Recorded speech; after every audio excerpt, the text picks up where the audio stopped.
Hello, this is Dan the Furniture Repairman. Today we have a video of this antique curio cabinet we restored for our customer. This is where it started, this is where it ends, this is how we went about it. First thing we're going to do is we have to take care of all this hardware that's on the side here.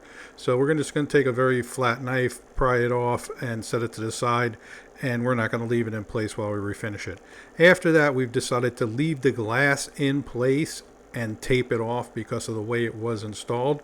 Once we have all of our glass taped off, this is just acetone and a wire brush. The wire brush does not hurt the wood. The acetone takes off. That's just shellac on there, so the acetone just takes it away very quickly. This is real time. We're not speeding this up. The acetone's a great stripper to use. Once I have it completely stripped and I sand it with a 220, it's ready for my spray booth. And you can see the blue tape over all the glass. Now I'm going to spray on here.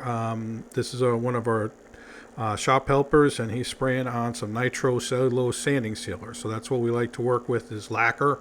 And we use a sanding sealer as our first coat. And there you can see it at the bottom right hand corner. There's a couple different brands we use, but in this case we're using the Luster Lac. And this is what it looks like after the sanding sealer is applied. Some people love the natural look, some people want color. Remember to like and subscribe, always helps our channel out. Now, we don't stain most of the pieces. What we do is we apply the color into the clear coats. This is called toning, or sometimes you call it shading. The reason why we do this is sometimes with the antiques, the color stains don't absorb evenly. So again, nitrocellulose sanding sealer, the same thing we put a first clear coat on with. That let us see the base color of the piece. And now we're going to mix some color up into our sealer, and we're going to spray that on. And we find this gives us a much better end result. It lets us put our color in layers and kind of sneak up on the final product. It also lets our customers see different stages of the color, and sometimes they're like, okay, that's good, stop there. So I just measure my lacquer with a ladle, and then this is acetone, so that's what we use to thin it.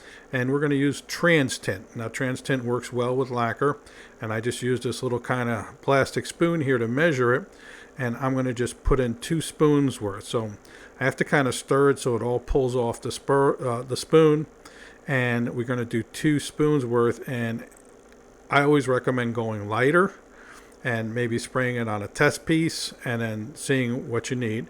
After that, I'm just popping my gun together again. Now, sometimes you can stain a piece and add color and toners on top and bring yourself all the way home. Also, you can get toners in spray cans, but we like to use the gun and get a nice even spray.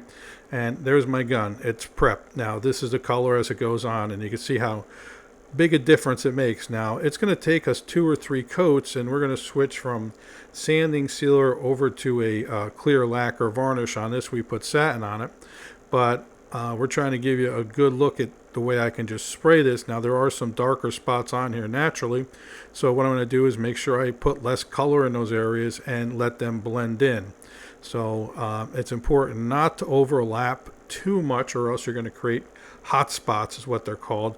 And it takes a little practice with the gun to learn how to kind of get it to start in a thing. What I always recommend to people is keep the gun moving and then squeeze the trigger. And a lot of times you can see there the gun's moving, and then all of a sudden the spray appears. So when the spray appears, the gun's moving. If you'd like to help us make more videos, please support our station. You can find our PayPal link in the description.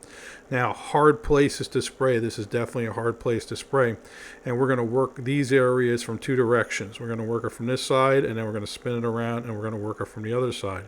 But it is sprayable. Now, in the case of this, I think I ended up taking the mirror out of the back of the top, so I could spray the back of those little support pieces going up, because we just couldn't get color on them any other way. But here you can see we're spraying the bottom of it, and there's a little bit of an extra dark color that's just popping up naturally. So the nice thing about the way we do this is it lets us apply the color in stages, and we can add to where we want to. And here we go, we're spraying the top of it, and nice even strokes. Now, when I spray my color, it's a much different spray than when I spray my final clear coats. It's more of a fog coat. I am farther away. I do have less material going down. I don't want any drips and runs and stuff like that, but sometimes we get them. We got to deal with them. But it's basically 2 or 3 coats of color will get me to where I want. I'm not trying to get there in one color. A good way to do it is just small steps.